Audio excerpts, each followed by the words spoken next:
Les effroyables signes du ciel, ce mercredi après Enquête de région sur France 3.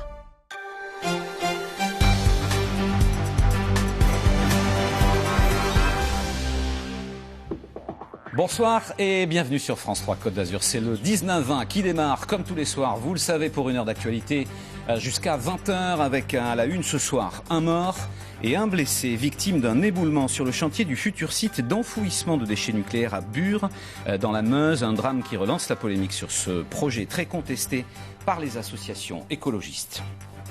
Journée de grève et d'action souvent spectaculaires des chauffeurs de taxi contre les dérives des VTC. Plusieurs rassemblements parisiens ont dégénéré. Il y a eu un blessé et 22 interpellations. Matignon promet la nomination d'un médiateur. Voilà les deux principaux titres qui seront développés tout à l'heure à 19h30 dans la partie nationale et internationale de cette édition. Dans un instant, dans le journal régional, nous reviendrons donc sur ce mardi de grève pour la fonction publique. Les fonctionnaires du Var et des Alpes-Maritimes étaient dans la rue pour réclamer des augmentations de salaire, grève aussi dans les collèges, comme par exemple à Valbonne, pour protester contre la réforme des enseignements. Et puis grève aussi des taxis à Nice qui ont choisi de donner une bonne image de leur profession aux clients. Dans le 19-20, nous recevrons Franck Osner, qui est secrétaire général de Force Ouvrière 06, qui nous dira pourquoi FO a appelé à cesser le travail aujourd'hui. En plus des grèves, la circulation a été très compliquée sur la Côte d'Azur en raison du déraillement d'un train qui effectuait des travaux à Cap d'Aille. Le trafic entre la France et l'Italie est interrompu depuis la nuit dernière, mais devrait reprendre dans les prochaines heures. Nous serons en direct tout à l'heure avec Bernard Perrano depuis la gare.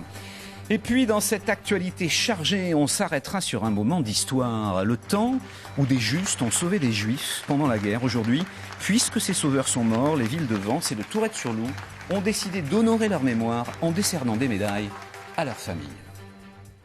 Comme dans toute la France, plusieurs milliers de manifestants ont défilé aujourd'hui dans différentes villes de la région PACA. À Toulon, notamment, sur les images que vous allez voir, il y avait beaucoup de fonctionnaires, des hôpitaux, des crèches, des écoles, de différents services publics.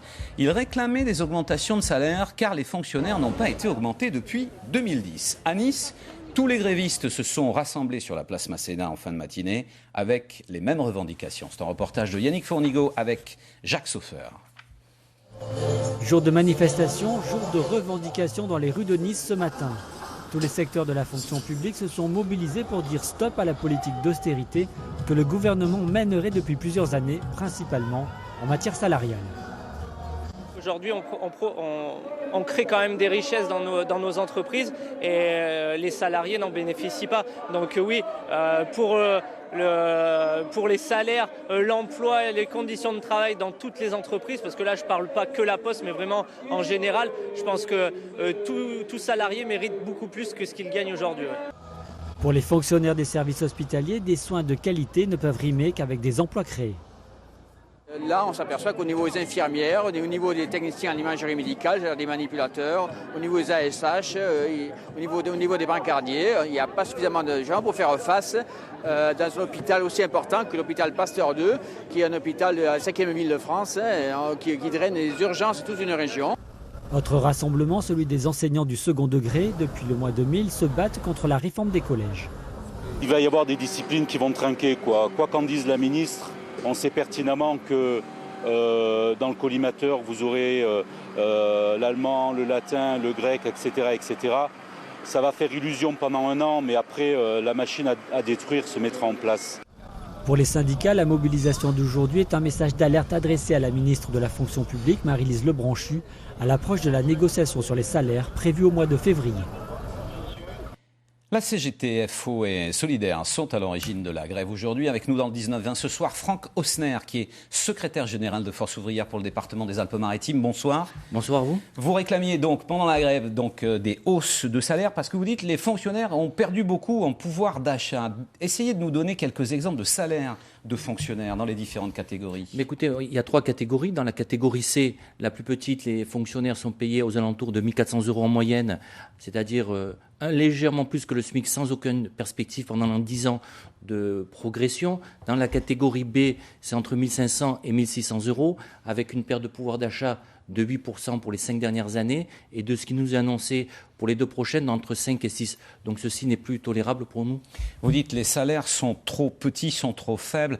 Est-ce que vous pouvez nous dire un mot sur les fonctionnaires dans les hôpitaux? Parce qu'il faut rappeler que notamment aujourd'hui à Pasteur et puis dans tout le secteur hospitalier, dans le Var et les Alpes-Maritimes, il y avait des grèves. Et là, on dit carrément l'hôpital est malade.